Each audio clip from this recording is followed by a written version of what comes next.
I suppose we could. Wait, let me open Twitch. Yeah. I mean, I tweeted out from my account and then the Hegelian account. Oh wait, Hegelians my talking account. about Gik. Yeah, this should be. Wait. Oh, hey, I can listen to myself. Hello. Yeah, seems like it. Wait, I'm trying to just.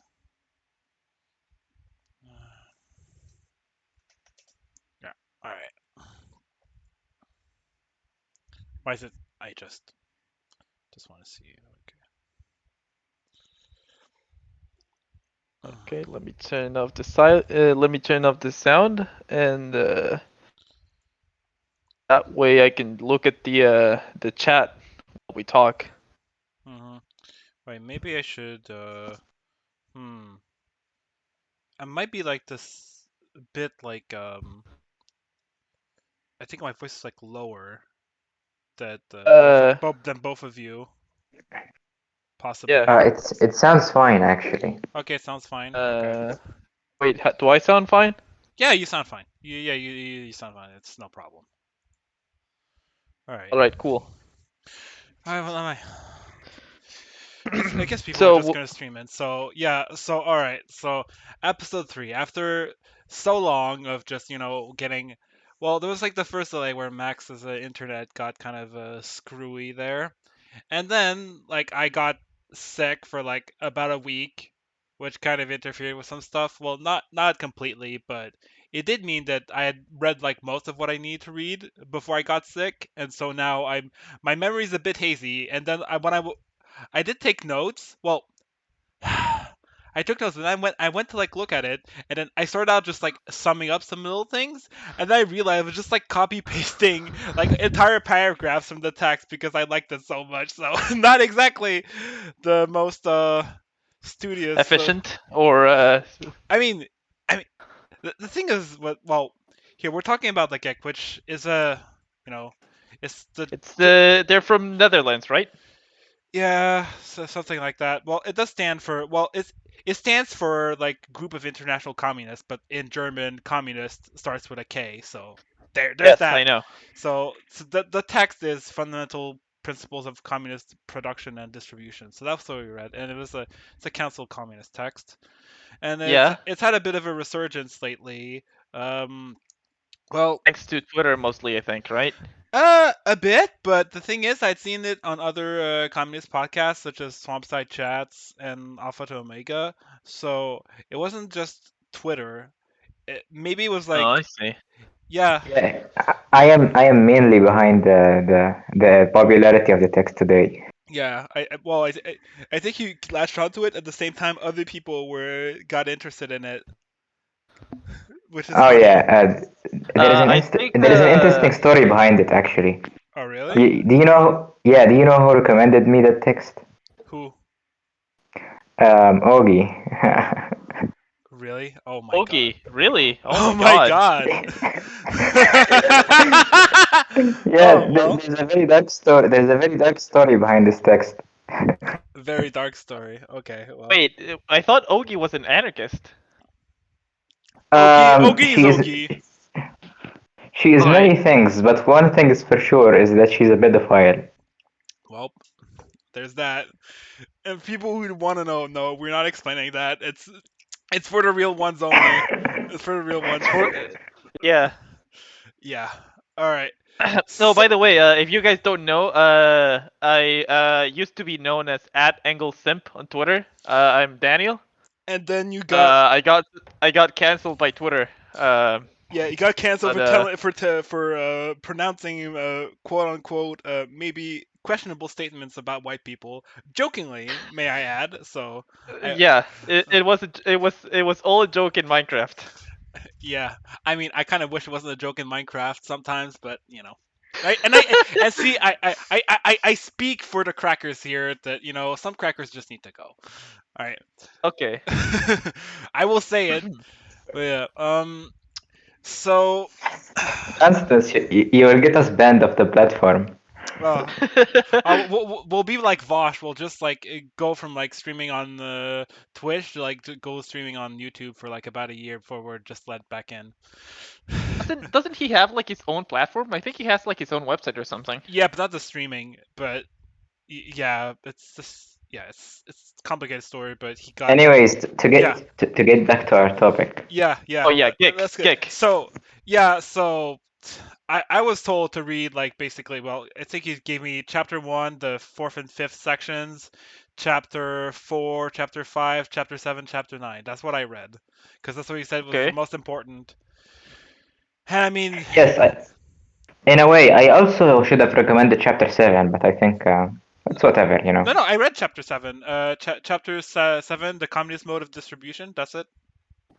Yeah, yeah, yeah. Yeah, The one where he talks about the markets and stuff. yeah, yeah. Oh, I read that. Yeah, I think that was my yeah, favorite actually. I think that was my favorite chapter actually. yeah. Me too. There's like I would like to start. I think I would like to start with it since it sets some stuff up, you know. okay, So, yeah, sure. Sure. like, there's a section in like where they talk about markets, and then they quote Mises, right? And they say Yeah, they where do. the yeah, yeah. They say Mises says where there are no free market relations, there is no formation of prices, and without a formation of prices, there can be no economic regulation. Okay, so that's basically what is known as the economic calculation problem, Yep. right? At Yeah. least one of the Uh, formulations. I think there might be other ones, but Mises Yeah, is there's pretty famous. this it's a is very expensive like subject, but yeah, that's one of the ones. yeah, this is no, this is the fundamental formulation. This is the most basic formulation of the economic calculation problem, Hmm. the basic Hmm. one. Which is the bane Yeah, of like online communists because that's one of the main things that get thrown at you. So there's like human nature, economic calculation problem, and like I guess the there's the transformation problem. yeah, there's Yeah. that. Yeah. So the basic idea behind the economic calculation problem is due to price signals. Yeah, well, yeah, you kind of get the demand for products. But in Hmm. communism, there is no price signal. So how do you get the demand for products?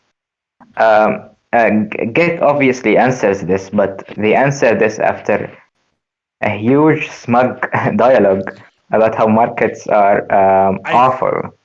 yeah, I very much like that section. Yeah, that was like one of the ones where I was like, yeah, we could read it in full almost.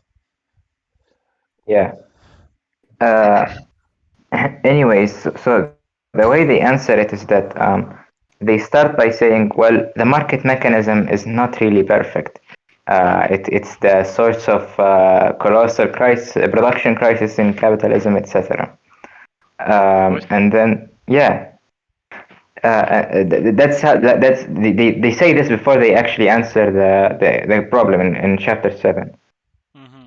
Of course. Um, Like, maybe it's the passage you're thinking of. Well, I could read it in full. Wait, so, quote, before we can look more closely into this question, we must first come to grips with the two distinct characteristics possessed by the capitalist and communist modes of distribution, respectively. In the above passage, we have conceded that under capitalism, the market functions as an indicator of demand. A closer examination of this matter, however, shows that this is only true to a limited degree. Under capitalism, labor power is a commodity with a more or less definite market price. This price revolves around the subsistence minimum needed by the worker. Out of the price yielded by the sale of the particular unit out of the particular unit of labor power, the wage, that labor power is reproduced and therewith the matter has an end. The social product may grow to an immense degree, but the worker still receives only a subsistence minimum. Of course, needs may become greater. They are, of course, stimulated by the greater mass of products available, a great many of which are, in any case, unattainable. Capitalism may refer in as generous terms as it likes to its precious market mechanism, which is supposed to function as an indicator of demand. In reality, it does not take these needs into account, or at least knows them to a far lesser degree even than do the wait to a far lesser degree even than due to maybe that was narrower. Wait, even then. do those who would seek to replace the market by statistical apparatus. For capitalism, it is not necessary for a market to know precisely, because in the final instance, in particularly as far as the proletariat is concerned, it produces not for need but for profit. In other words, as far as the proletariat is concerned, the famous market mechanism moves only within the narrow limits prescribed by the subsistence minimum, whilst any knowledge of demand in the communist sense of the word is quite unthinkable. Yes, to summarize what is being said here is that capitalism does not actually calculate the needs of the worker.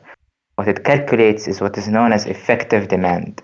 And effective demand is not at all set by the worker, it is set by the subsistence minimum, by the price of labor power. So the needs of the workers are not really reflected in what's being produced. What's being produced is Did, something that capitalism knows for far lesser extent than the actual needs of the workers. well, So that's the this the need yeah. that's being accounted for here is the need of like the reproduction of the labor power, but the labor Yes, power yes, is disconnected from the person like who does can embodies the labor power basically. yes. uh, So this the kind of point. reminds me. Sorry, go ahead. No, no, continue. This kind of reminds me of a point Marx makes in the introduction to contribution to the critique of political economy. Um, when he says like there's a lot of like pre-economic like facts supposedly that capitalists like use to justify the to justify how things are distributed. Like capital by itself has a logic which justifies its own distribution, Hmm. which takes the form of markets, for example. Yeah. Well, in that way, maybe Uh, that comes back to like the whole, well, like in a way the system is set up where like there's well, it's the whole thing where like is like profit theft, right? And it's just if you look at how like the thing is arranged, like I don't think you would say exactly that's the case because your labor power is being paid for, but that's when like surplus value comes in. Yeah. uh, so essentially they start by saying this about markets instead of like answering. To answer the question of Mises of like how we get to know the needs of the laborers and their communist society, well, we need to go back a little bit. We need to go back all the way to chapter one. Hmm. So what do you get out of chapter one, Constance? Like from section 4 and 5?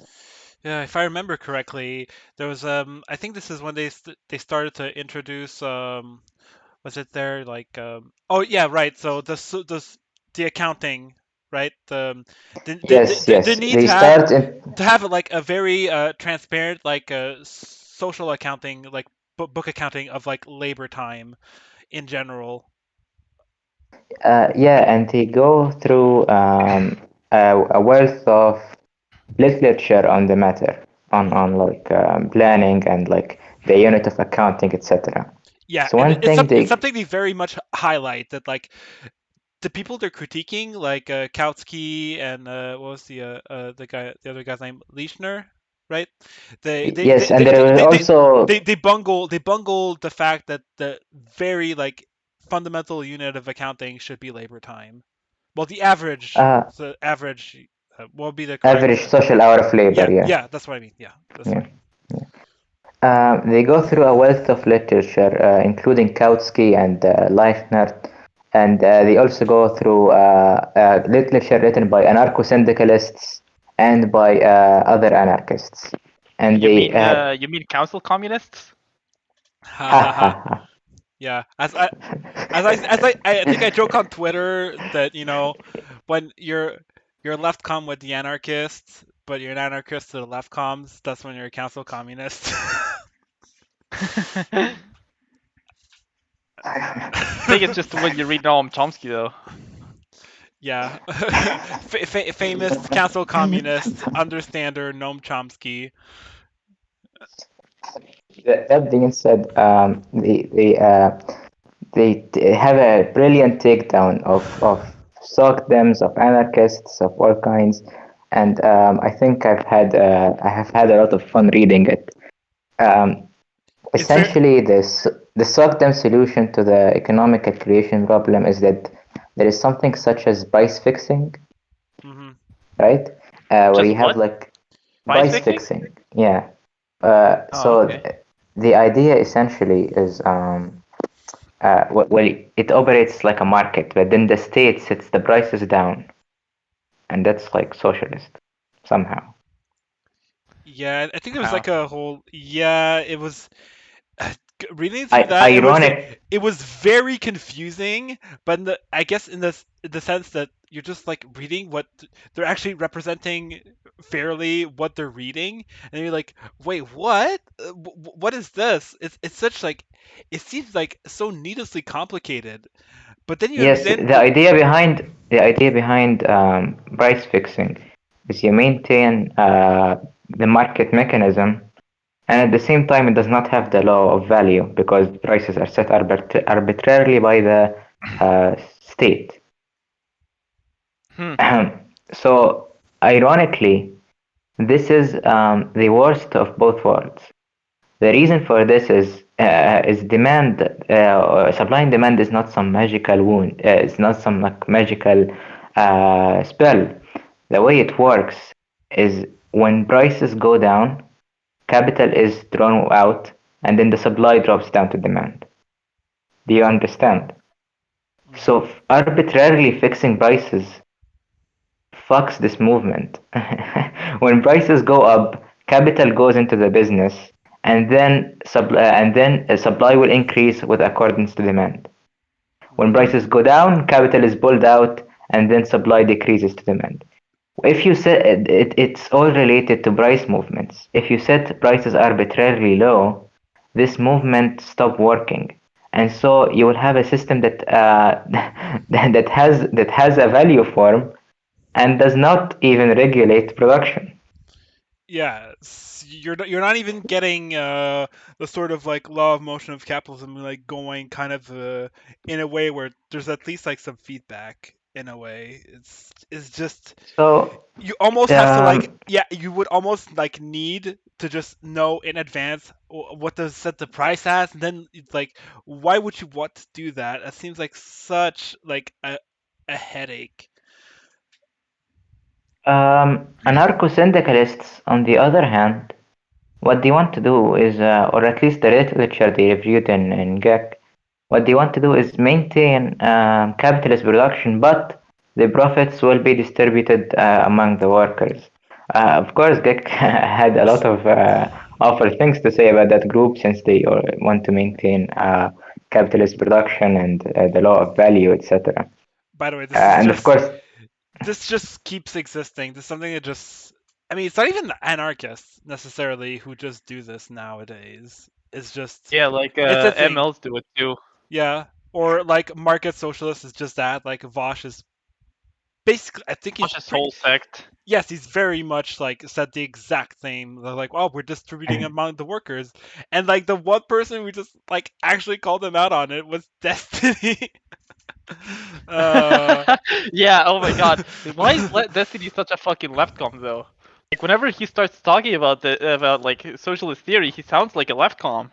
well, I'll just mention that I first got left pilled on this subreddit by like one guy who was just like waging a war against against market socialists and co-ops. That's how I even Hmm. like first heard the name Bordiga. I'm pretty sure. Strangely Yeah. enough. So I don't know. Maybe he got some very detailed emails from that person, or he was pointed to the right literature, so he knows what to say to own people. I see. Maybe, or maybe he just actually Maybe. read the Wikipedia and kind of picked up on like a thing or two. anyways, to continue, Yes. Yeah. Sorry. and then they review another anarchist. He wrote a book called Universal Happiness, and his solution is basically He's basically nothing. He just says mutual aid and the typical anarchist arguments. Yeah, it's they always go to like the almost Proudhonian argument of like justice éternelle. Yeah, Yeah. and so to some Geck's solution to like all of this, as Matic put it in his introduction, is that they see their solution in the social average hour of labor, in socially necessary labor time. Hmm. Now, the main objections to this is immediately, socially necessary labor time is value, so how can value exist under under communist society? Well, obviously, to correct this notion, socially necessary labor time is not value, it's the magnitude of value. Hmm. But value is not socially necessary labor time at all. Value is a social relation that arises with exchange, and what we're talking about here is distribution, not exchange. And so, socially necessary labor time can exist, but it's not value since there is no exchange, there is distribution. Hmm. Uh, that's something Or that if it, Matic immediately points out in his introduction to the text. and like even if we meant like quote unquote exchange in a very like almost colloquial way, it wouldn't it wouldn't be like exchange in the sense that it would produce value because it would all be well, the thing is like there's a whole like almost from what I remember, there's a whole like budget almost of like where you just have like all the labor time like accounted for as like a complete whole, and then you just distribute it in certain ways from like all the firms, and like that I think they brought up like when they were talking about like Kautsky's objections to being able to have like labor time accounting, because his Oh, view yes. was that basically, well, how can you determine every step of the way in the production of the a labor time of like a pencil, and you would be like, And I then think and then they Kautsky's. answer this Hmm. quite easily. They give us a very good formula. They say, well, we have the means of production, and we have the raw materials, and we have the labor power expended in production.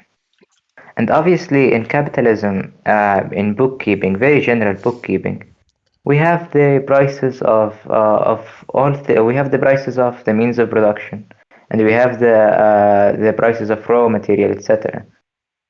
So what Geek recommends here is that we set it up in the same way, but instead of prices, we calculate the labor time that it took to make the means of production, the labor time that it took to make the raw material, and the new living labor that is expended currently in production. And if we calculate all three, it gives us the labor time, the labor time that is required to make the products, right?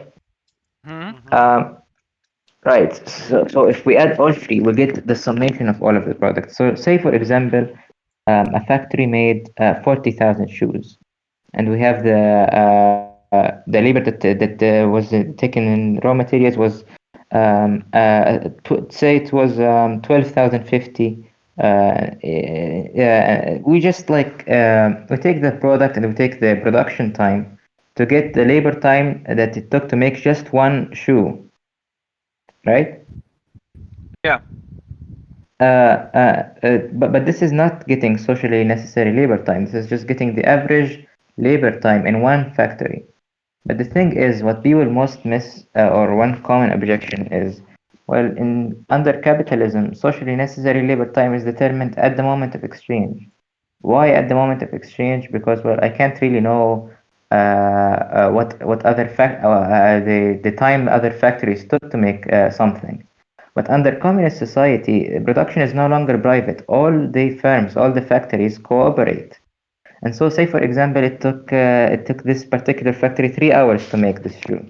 It took the other factory 3 hours and a half.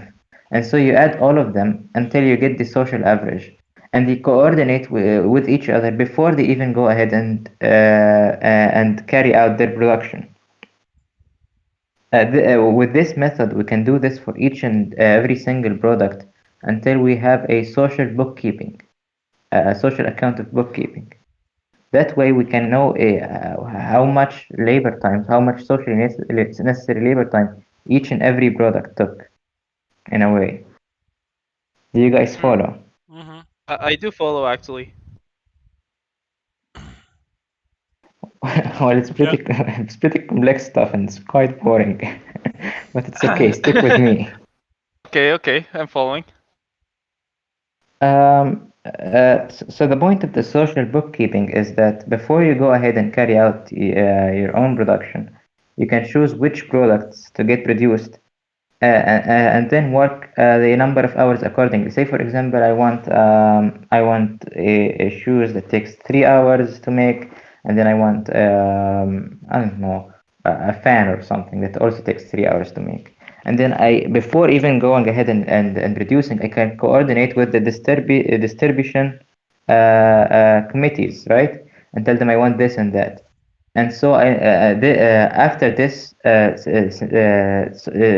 have recorded 6 hours of social labor, and then I go and work 6 hours in a particular any field. That way, both production and distribution have been apportioned according to to labor time. Mm-hmm. Hmm. And I think one of the things they pointed out about like having such as like a social bookkeeping or however you want to call it is that if like one factory like has like a low like it takes longer to produce something and then another like is labor time is Faster. lower is faster, right? These things kind of like by by the function that it's Yes, average since socially it's necessary. across, it's Yeah, yes, since it's across all of society, the less productive and more productive, they all cancel out. yeah, and That's the that that accounts for that like was for yeah fluctuations because like there might be like a yeah. reason that like that factory has been like less productive at that time, and that might depend like on a season on the season or maybe Or on like some yeah. what each factory has, like as in equipment and conditions within the factory, and But these uh, are only defects that exist within the first stage of this society. Hmm. There is also the chapter on accumulation. So, what the chapter on accumulation represents is that there is somewhat of a social wealth fund where we Hmm. take from the total social labor and then we invest it in like the productive forces of society, hmm, right? Uh, yes, of course. yeah, and since like we're investing on the productive forces and all of these productive forces are going to be distributed equally, the differences in productivity over time begin to decrease. They begin to resemble more of a free and equal association of producers. Hmm. So that's basically the basic mechanism by which this communist society functions. Uh, that's it. That's which the is answer. like it, it's how do I say this? Like the whole notion of like the bookkeeping stuff is very it doesn't seem to like rely on how do I say this? Like it is very like I wouldn't say like voluntary, but like you don't seem to have like much of an incentive to just like, just lie about it. It's like okay, just like input like the time it took. Like individually, like you don't like you're not gonna have like a commissar just there to just beat you up if you don't like finish like your quota on something, basically. Yeah. It's very like okay, like we want you to be honest about it because we don't want to mess up the calculations. And in fact, the whole system Mm. is kind of like made up to be able to take it to adjust and take into account like deficiencies in certain sectors for whatever Cool. reason that might occur. Hmm. Hmm. What Also, else is there? What kind of questions would arise? Well, some may say like, well, how do we make sure people are actually working and not, doing goofing off or doing whatever? But like, The labor vouchers. Yeah, You don't receive a labor voucher if you don't work. Hmm. of course. Quite simple. Very simple. But well, there's a whole like thing like well that maybe that's the question. So is there like I think they addressed it on like what I read, but like there's like I think maybe there's like a social minimum where like even if you don't work, there's gonna be a social minimum, but like you're kind of incentivized to just want to work for the labor vouchers anyway, so you can just get True. certain things are kind of how do I say It this all balances out if you think about it. It's kind of a yeah zero-sum game. yeah If you don't work, then that means that the total social total social labor required by society is less. So it kind of balances out.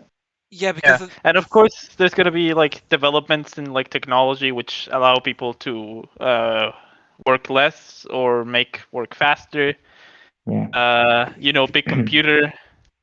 Uh, so of course, like socially necessary labor time may change throughout time, right? Yeah, which is Yes, one of the yes. big things that it's it reminds me like the anecdote of like Keynes just talking like oh like in a few decades we'll be like working like 2 hours a day. That goes absurd. The reason this is absurd and the reason this only works in communal society, which has the aim of the Mhm, decreasing labor time, is that capitalist society is production for surplus value, and mhm, the only source of surplus value is living labor. And so I mean, there is also relative surplus value, which does cut down labor time, but the only source of absolute surplus value is living labor. And so, for as long as capitalism exists, it will seek to expand living labor, mhm. Mm-hmm. which is why there is no way to transition from capitalism to communism, to Uh, the higher stage yeah, of communism, the there Higher. highest, has to yeah, be a break from it. yeah. I was reading Engels's work on the housing question recently, actually. Oh yeah, he Uh, mentioned that. yeah. And there's a Proudhonist argument which kind of reminds me to this. In which he goes on to say that to transition to socialism, they have to make capital useless, and so they have to make like anti usury laws, as he called it, and stop like capital production at like 1%, capital turnover at like 1% and stuff like that.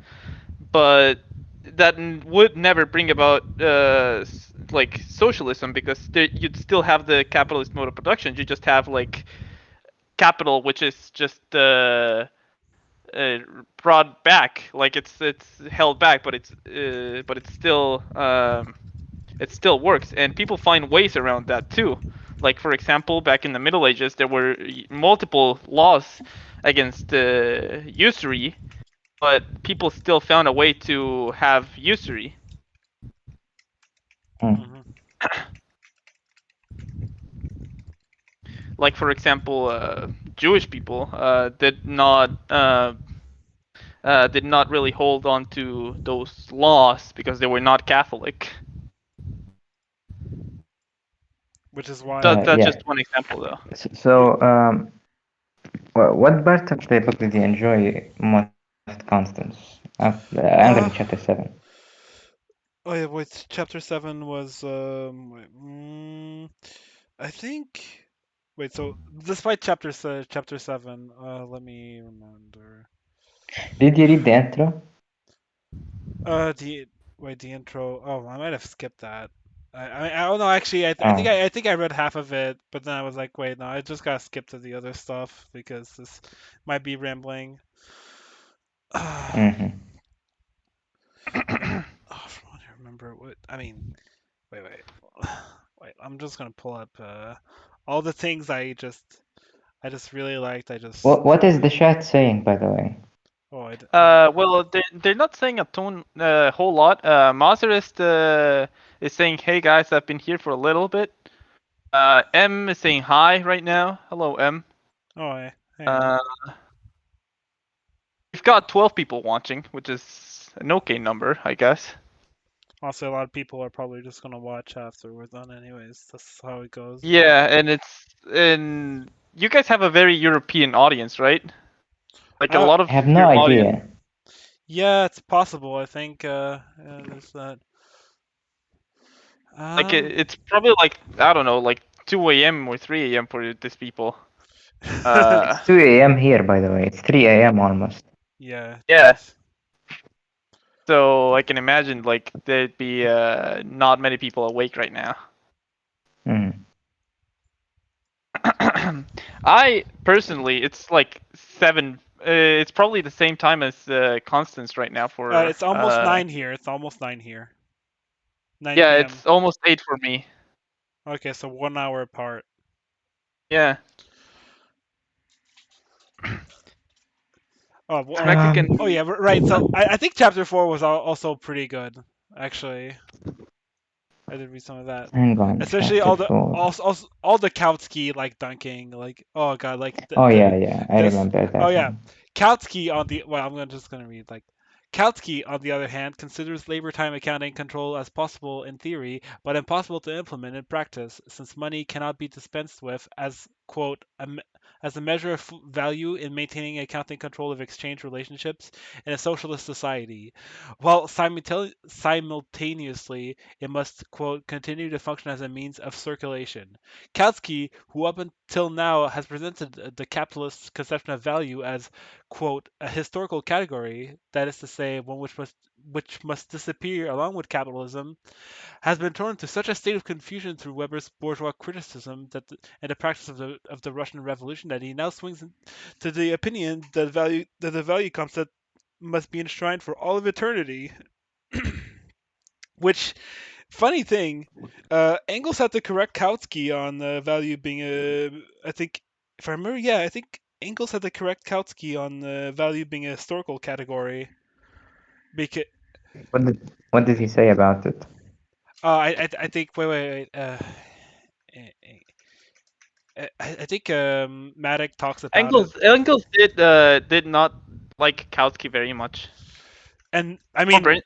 wait. So we're talking about the Kautsky, like, well, he found Kautsky, like, wait. I can find. I posted those quotes because there's like the double whammy of like Ingalls like kind of finding Kautsky to be a fucking joker, and like making a pun out of Kauts, like the like one. Like half of Kautsky's words like can sound like Joker, so he made a pun about it, and then Marx just called him like a small-minded Philistine. He only looks at statistics, but never comes up Yeah. with anything out of them. Let me find it. I think oh fuck. Wait, where can I fucking? I posted it too. Uh,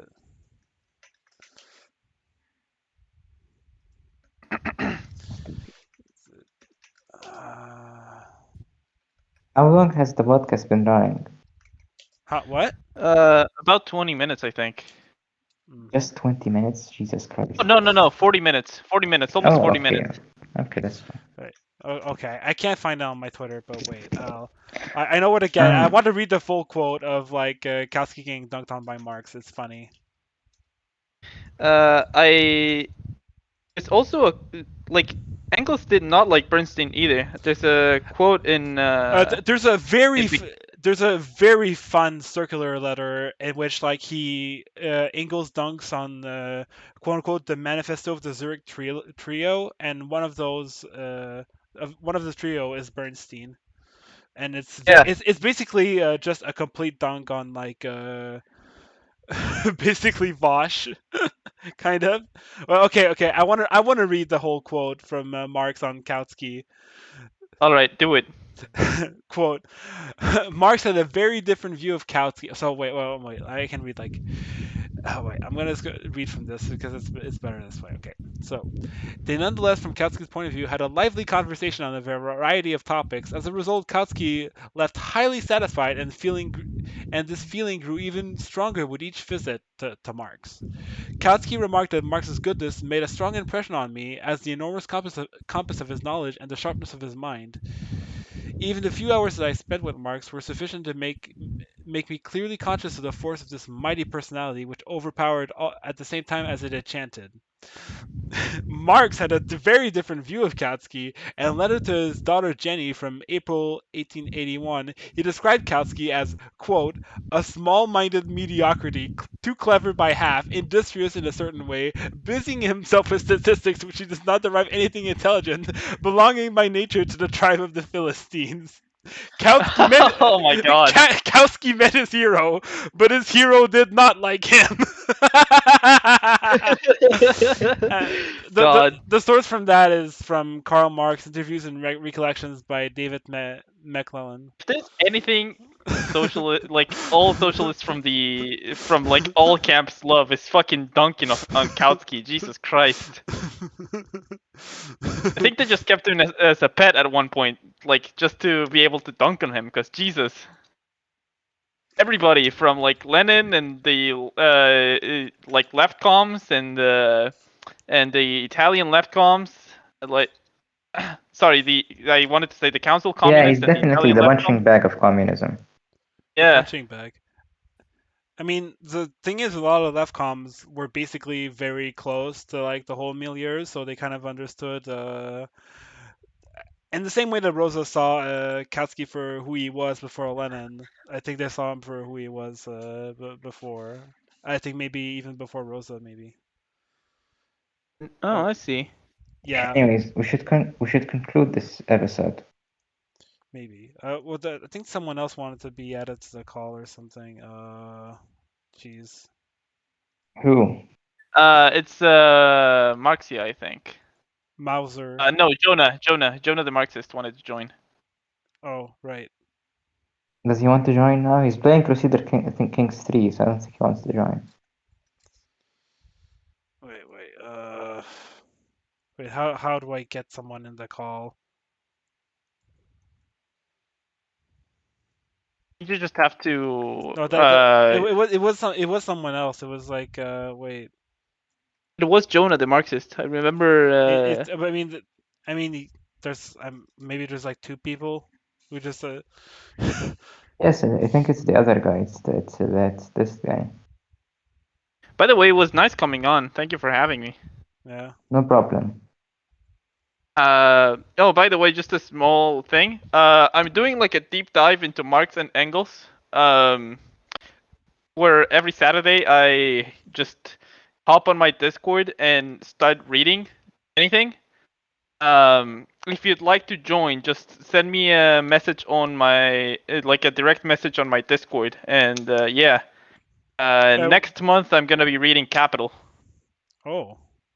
Interesting. Yeah. Interesting. Good luck with that. Which Discord are you talking about, so people know? I've got my own Discord server, so just DM me on Discord. But like, how can they DM you? So what's your info if they want to? Oh, okay. Here we go. Here's my fucking. Yeah, that's my Discord right there. I put it on the chat. DM me and I'll add you to my server, and we can read every Saturday. Wait, I'm trying to. Why can I see it? Hello. God damn it. Okay, so we have a new member here. Oh, Hello. hi. Hello, welcome. Yeah. Good to be here. Yeah. I took a shower and I missed it by like 5 minutes. Worst mistake of my life. It's alright. Well, I don't worry. mean, that's on you for taking a shower. To be honest, Yeah. who Yeah, does well, that? Yeah. How dare I how had dare you time. quit us? I had time, but I got caught up and stuff, and yeah. I mean, Well, who takes a shower on fucking Sunday though? I don't know. Me, Someday. actually, I took a very small shower today, just to freshen up because it's been like 32 Celsius outside and it's been 27 in my room despite the AC being on. It's Oh like my god, 31 yeah. in my place. By the way, I'm joking on the Sunday thing, but yeah, it's so hot right now. I live in like 37 degrees Celsius weather. Jesus. Yeah. You guys, I live in Africa. Haha. These are rookie numbers. Yeah, literally lives in Africa. It's not a joke. Well, he Isn't literally like lives in North- Egypt, right? Like Yeah. even worse, he lives in Oh the middle wow, of like Mm. the desert. North Africa. Wow, Well, that's where it gets bad. is it at least like a bit drier there? Because it's very humid where I am. That's like, well, considering there's like Oh no bodies of no, I water think all. it's dry here, but I also lived in the Kingdom of Saud. Oh, that's Mm. right. Oh, You you And lived lived so, in in. Saudi Arabia? Yeah, hmm yeah. Oh You wow. didn't know that. Oh wow, no, I did not know You that. probably lived in like one of the compounds that the quote unquote shut foreigners live up, in. please. Was that how Saudi that Arabia, worked? that's that, like I think being a Marxist from Saudi Arabia is kind of dangerous, right? I think they like the only party that existed It's there more was. dangerous here than there, actually. Oh, okay. Yeah, it's Yeah. Arabia is very it's strange, yeah, in that way, because I think that the from what I had it explained as like by someone else is like you have these compounds for like non-Saudi citizens, I guess, like maybe like Egyptian or whatever, and they're more like isolated. So like you have to respect like all the quote unquote like purity laws, right, when you're going out the compounds, but like inside the compounds there might be like more freedom that you would expect. Whoever told you this was lying. No? What? Really? There are compounds, yes, but like the compounds are for like really privileged people who work for oil companies. Ah. Ah. Ah, I Ah. see. So you I'm live. not one of them. Ah.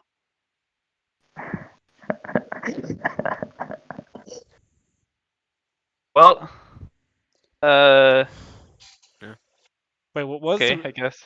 Okay. What were we talking about? I was here for like a little bit. We were talking about like planning and stuff. That's what I heard. Yeah, Yeah, we finished that discussion. the I, little bit. I I'm so surprised we finished so early. I can't believe it. Yeah, I mean, we could have gone like over like so many things. Like the thing is, you should read it for yourself. It's one of the things I found when like reading it. It's very like you might be like a The bit problem is lost. that we didn't really go into any particular order, so it was Yeah, it was a bit I like. think we just skimmed over stuff. Hmm. Well, it was good anyway. I learned from it, to be honest. I haven't read That's that much cool. into like the economic planning stuff. I mean, I've read the Pavel Minorsky essay on like the economic calculation problem and how it doesn't really Mm. exist. Uh, but that's about how much I've read into it. There's Mhm. this like loser sock dem on the website that posits the ECP, and he's called Ecclesia Gora. He's this extremely cringe ass motherfucker. He doesn't know what he's doing, and we actually dunked on him. That's a lot of sucktums. Yeah, we Yeah, dunked on him a while I can't back keep track. because he said something about Rosa Luxemburg or some shit, and then he was defending Otto von Bismarck, and it was really weird. Oh, an Otto von But Bismarck socked them. So yeah, like the Pat Cons and all those losers. He has this really strange name on like Twitter, and he also has a Medium. I read his shit. It's really weird, super eclectic, kind of stupid. I'm trying not to break Esoteric down laughing. Sogdem. Yeah, it's yeah, he's like a Buddhist or something. He's like one of those and he's like one of those people that like just doesn't understand what he's doing. Like he gets his Mm. entire views from like freaking Mises or Hayek. Idealism, just Yeah. idealism. By the way, I just want to take this moment to say hi to May in the chat. She's like the only person in the chat that I recognize. Yeah, I think May is Hey, awesome. hey May, what's your Twitter? Do I know you? Yes. I know that May just post a meme of me just saying like inoperable. I photoshopped my face on like the Reddit like inoperable meme, and she posts it underneath like every time I have a bit of a slip up on Twitter where I might say something horny, Yeah. which is constantly because I'm Yeah, Constance. I sent that DM. Oh yeah. So, on the whole deal, you were talking about like Karl Kautsky, how he got owned. One of my favorite owns was when Lenin dunked on his ultra imperialism stuff. Like that was pretty good when he did that. Because Kautsky was like believed in this strange like ultra imperialism with like peace and stuff. And it's weird because a lot of Dangists will like they'll defend the idea of this because they'll say, well, you're either with China or the U.S., completely ignoring that imperialist powers very often get into conflict with one another, and it's a very one-sided thing, and it's very undialectical, un-Marxist, and it's soy, Reddit, all the terrible adjectives we use. It's so bad. It's cringe. Funnily enough, neo-Kautskyists actually are quite fond of it, if I remember correctly. Or at the very least, they're trying to revive some parts of that Karl Kautsky's theory of ultra-imperialism. Well, Bro, there's neo-Kautskyists. How can that? there's a fucking How, whole how? magazine of these fuckers! Oh my god. Fuck! Oh yeah, I mean, and it's a pretty minor magazine, to be honest. yeah. Although I read this one article on Stalin they made, which was pretty good. Yeah, it's just yeah, it's just their whole line is well, Anyways, to conclude this episode, I hate Mises. yeah. How much Mises have you actually read? Like I've read the Critique of the Socialist Commonwealth. Oh, Yeah, that's it. is that It's that about what it is? 140 pages long. Oh, I actually, believe it or not, I read it because I wanted to debate Kagor. Do you know him? yeah, Oh yeah, I remember him. yeah. Yeah. This was the first time I've ever heard of the economic calculation problem. It was about 6 months ago. 6 months ago. Hmm. Yeah, I got introduced to that by like encountering it online and saying, well, people actually believe this. And then there's the whole big computer meme and stuff, which could definitely have more depth added into it. But one of the things that I do remember fondly is that immediately after I started researching like the ECP on Twitter, I got recommended to following like a bunch of Austrian e-coomers, and it was super weird. The Austrian people on Twitter are just so weird, to be honest. I know that they're like almost all like these ANCAP pedophile sympathizing losers. Probably haven't touched grass in years. Probably have vitamin deficiency.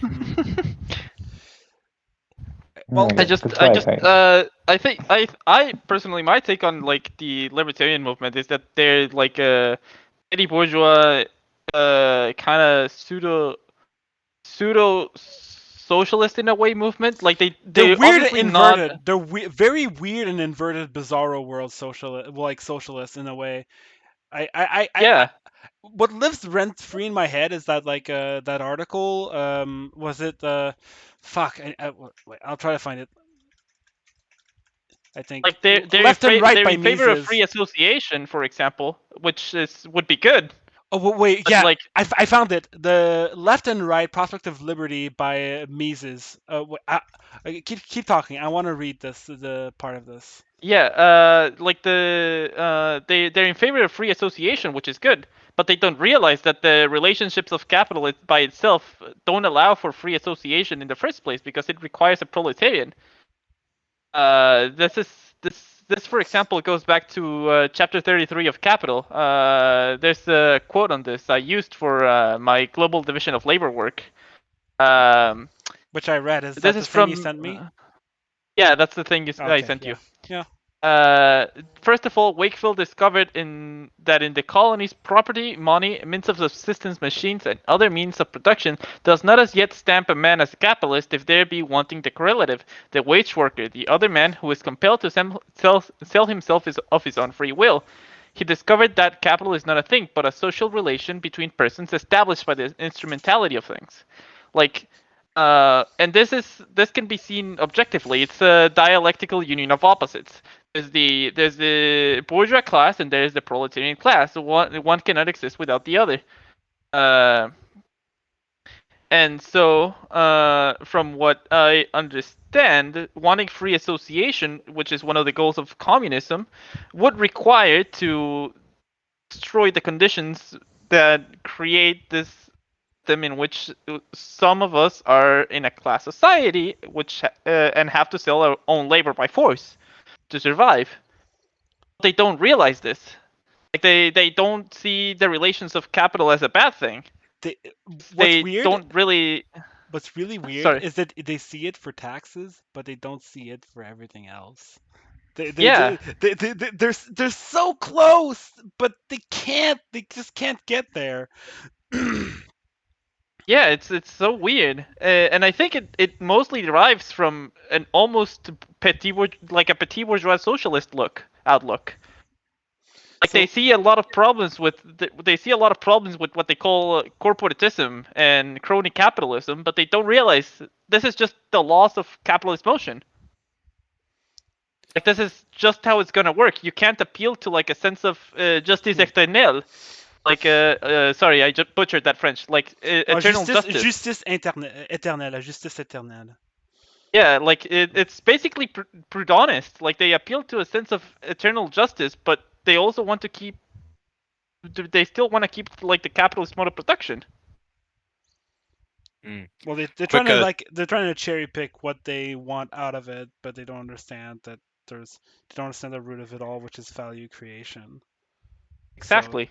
So like they can pick apart. They might try to like pick apart like certain aspects, but it's just gonna reconstitute itself anyways.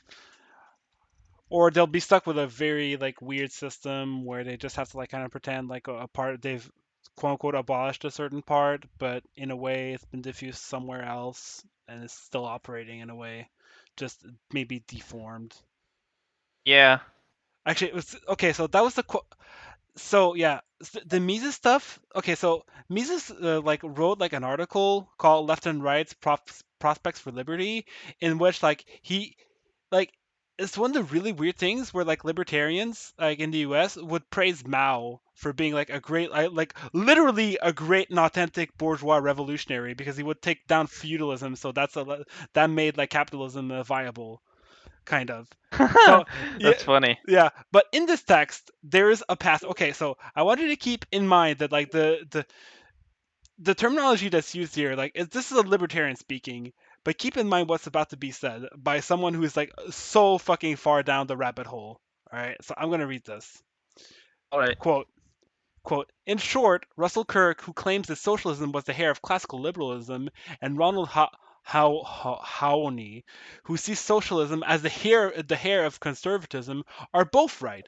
For the question is on what aspects of this confused centrist movement we happen to be focusing on. Socialism, like liberalism, and against conservatism, accepted the industrial system and the liberal goals of freedom, reason, mobility, progress, higher living standards, the masses, and an end to theocracy and war, but it tried to achieve these ends by the use of incompatible conservative means statism, central planning, communitarianism, etc. Or rather, to be more precise, there was from the beginning two different strands within socialism.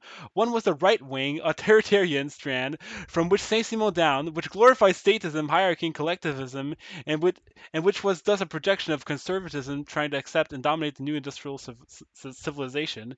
The other was a left wing, relatively libertarian strand, exemplified in their different ways by Marx and Bakunin, revolutionary and far more interested in achieving the libertarian goals of liberalism and socialism, but especially the smashing of the state apparatus to achieve the withering away of the state and the end of exploitation of man by man. Interestingly enough, the very Marxian phrase of replacement of the government of men by the administration of things can be traced down by a circuitous route from the great French radical laissez-faire liberals of the 19th century, Charles Comte, no relation to Auguste Comte, and Charles Dunovier. And so, too, may the concepts of class struggle, except that Dunovier and Comte, the inherently antithetical classes were not businessmen versus workers, but the producers in society, including free businessmen, workers, peasants, versus the exploiting classes constituting the privileged by the state apparatus. Saint Simon, at one time, in his confused and chaotic life, was close to Comte and Dunomier, and picked up on his class analysis from them, and the process characteristically getting the whole thing balled up and converting the businessmen on the market, as well as the feudal lords and the others of the state privilege, into the exploiters. Marx and Bakunin picked this up from Saint Simonians, and the results greatly misled the whole left socialist movement, for then, in the addition of smashing the repressive state, it became supposedly necessary to smash private capitalist ownership of the means of production. Rejecting private property, especially of capital, the left socialists were then trapped in a circular inner contradiction. If the state is to disappear after the revolution, immediately for Bakunin, gradually withering for Marx, then how is the collective, quote unquote, to run its property without becoming an enormous state in itself, in fact, even if not in name? This was a contradiction which neither the Marxists nor the Bakunists were ever able to solve. What? This is really interesting, to be honest. Yeah, I was. Wow. And it continues. It continues. Okay, there's a bit more that's even funnier. Having replaced radical liberalism as the party of left socialism by the turn of the 20th century, fell prey to this inner contradiction. Most socialists, understood as Fabians, Lassalleans, even Marxists, turned sharply rightward, completely abandoned the old libertarian goals and the ideals of revolution and the withering away of the state, and became cozy conservatives, permanently reconciled to the state, the status quo, and the whole apparatus of neo-mercantilism, state monopoly capitalism, imperialism, and war that was rapidly being established and riveted on the European society at the turn of the 20th century. Okay, what the fuck is that? Where does he get I that from? I don't know. There's no fucking he doesn't. The only reference I Does he see. like? Does he Zero have like any context. sources? I see. I think he got it from Joseph Schumpeter. Like, does he have like zero sources on this? The only for okay, so like that whole paragraph, the first paragraph I read before I read like the other little thing, has no like reference footnotes, but the other paragraph has the Schumpeter thing, and the Schumpeter thing is Joseph H. Schumpeter, Imperialism and Social Classes. Oh, and then he says Schumpeter incidentally realized that far from being an inherent state of capitalism, modern imperialism was a throwback to pre-capitalist imperialism of earlier ages, but with a minority privileged capitalist now joined to the feudal and military classes. Like, okay. So I don't know if he's like getting stuff from Schumpeter, but that to have a libertarian like fucking Mises like weirdly get to this conclusion is it's mind-boggling. It's so weird. Sources, dude, trust me. It's no, it's so weird because in a way he gets close to like maybe to like something very interesting, but yeah, uh, That is very strange. very. What Very bourgeois esoteric. idealism does to a motherfucker. Yeah. Very. Oh my god. But yeah, that lives rent free in my head because sometimes I'm like, uh, how could he like you know How? Yeah, just how. uh yeah. Anyways, that's something. I mean, My note. Sorry. no, it's fine. I was just gonna say something random, but the notebook I bought has a hammer and sickle on it for some reason. Wait, what? Yeah, I What? bought a notebook, and it's got a hammer and sickle on it, and it says the day of work. It's the Chinese hammer and sickle. Wait 1 second. I just Like noticed Labor this. Day or something. Yeah. Oh Wait, wow, that's yeah. pretty cool. Wait, is Wait, it give me a just like second. it's just like a notebook that you bought at the random store? Yeah, I bought it at a random store to take Oh notes for wow. my German class. What the hell? Día del Trabajo. Día del Trabajo, yeah. It's right there in general. 1 de Mayo. Yep. All right. Okay. Well, we should probably conclude this episode now. We're just kind of Probably it's rambling, we're but going yes. over an hour. Yes, We're going because over I an have to hour. have my rambling. Yeah. What's the Okay. next? Do you guys have any idea what the next episode is going to be, or is that like still in the works? No. Yeah. We don't really know. We'll have to consult on Mateba. This one has been like. About Lenin. Oh, What? about Lenin. That's what we. I have like his selected works coming. Lenin's Yeah, selected yeah, works. about the party form. Oh, the party form. That's gonna take Wait, a party while. form. That's gonna take a Oh while. god. I have the what is to be done in context coming to me, but we might have to like. I want to be serious about that. I'm gonna have to fucking read Bordiga. I'm gonna have to read like a whole lot of shit. So we might need to like just make some I don't know. Should maybe like Well, I'm looking forward to it. yeah, maybe we should pad it out by like being like, okay, we have like one text we need to read, just random, and just like give our thoughts. I have maybe an idea. I actually maybe what we should do is maybe like talk about certain texts. I have one that we might need to, if we're gonna do the How party about form one. how about Uh, Bordigas actually uh How about Bordiga's work on the thesis of the thesis on the tasks of the proletarian party? I think it's called. Yeah, but I have one that I want to read is it's called Monty Johnstone, the Marx and Engels and the Concept of the Party. I want to read that because apparently it's rather good. This one, Okay. I'll put it in the chat. But On apparently it's the, interesting. That's the kind of thing I want to read. Anyways, yeah. okay, so so we can conclude. Let's introduce ourselves, and then I will finish by just like reading a quote about Kautsky by Paul Matic. Okay. All right, so I'm Constance. You can find me at Bordiga Cummies on Twitter. Yeah, sorry for the at. I am Daniel. I used to be known as @AngleSimp, but I've been cancelled by Twitter. I plan on returning on Twitter by July of this year, so look out for that. All right, I am Mauserus 1965. You can find me at Mauserus65. Used to be known as Marxismus for like majority of my time here, but decided to change because that name was kind of stupid. Max at Him82. Yeah. All right. So I will Yeah. finish off before we sign off. I will read the end part of Paul Matic's essay, Karl Kautsky from Marx to Hitler. So that's the guy that Gick was dunking on. And I mean, we were talking a bit about like the ultra imperialism thesis. So this kind of relates to that. I thought about this. I think about this text a lot. I should reread it. So okay, I'm going to read it. So quote. Kautsky was not disturbed by the reality of fascism, since for him, democracy was a natural form of capitalism. The new situation was only a sickness, a temporary insanity, a thing actually foreign to capitalism. He really believed in a war for democracy, to allow capitalism to proceed in its logical course towards a real commonwealth, and his 1937 predictions incorporated sentences like the following. The time has arrived where it is finally possible to do away with wars as a means of solving political conflicts within the states. Or, quote, the policy of conquest of the Japanese in China, the Italians in Ethiopia, is the last echo of a passing time, the period of imperialism. More wars of such a character can hardly be expected. End quote. There are hundreds of similar sentences in Kautsky's books, and it seems at times that his whole world must have consisted of no more than the four walls of his library, to which he neglected to add the newest volume of recent history.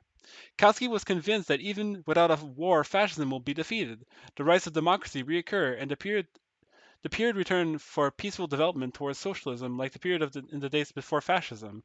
The essential weakness of fascism he illustrated with the remark that the personal character of the dictatorships indicates already that it limits its own existence by the length of a human life. He believed that fascism there would be to return to normal life on an increasingly wait. He believed that after fascism there would be a return to a normal life on an increasingly socialistic abstract democracy to continue the reforms begun in the glorious time of the Social Democratic Coalition Party. However, it was obvious that only the capitalistic reform objectively possible today is a fascistic reform. As a matter of fact, the larger part of the socialization program of social democracy, which it never did put into practice, has meanwhile been realized by fascism. Just as the demands of the German bourgeoisie were met not by in 1848, but in the ensuing period of the counter-revolution, so too the reform program of the social democracy, which it could not inaugurate during the time of his own reign, was put into practice by Hitler. Thus, to mention just a few facts, not the social democracy, but Hitler fulfilled the long desire of the socialists, the Anschluss of Austria. Not social democracy, but fascism established the state control of industry and banking. Not social democracy, but Hitler declared the 1st of May a legal holiday. A careful analysis of what the socialists actually wanted to do and never did, compared to the actual policies since 1933, will reveal any objective observer that Hitler realized no more than the program of social democracy, but without the socialists. Like Hitler, the social democracy and Kautsky were opposed to both Bolshevism and communism. Even a complete state capitalist system as a Russian was rejected by both in favor of mere state control.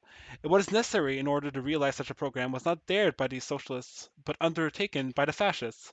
The anti-fascism of Kautsky illustrated no more than the fact that he once could not imagine that Marxist theory could be supplemented by a Marxist praxis. practice. He later could not see that capitalist reform policy demanded a capitalist reform practice, which turned out to be the fascist practice. The life of Kautsky can teach the workers that in the struggle against fascistic capitalism, wait, God, the life of Kautsky can teach. Oh God, my mouth's running dry. All right. The life of Kautsky can teach the workers that in the struggle against fascistic capitalism is necessarily incorporated the struggle against bourgeois democracy, the struggle against Kautskyism. Life of Kautsky can, in all truth and without malicious intent, be summed up in the words "From Marx to Hitler." All right. Oh wow. That's how he ends his essay. Jesus. So that's the name of the essay, and he doesn't mention Hitler a single. It doesn't really mention Hitler until it starts. Only at the end do you get why he named it that. So okay. So with that, we will be signing off. Fuck Kautsky.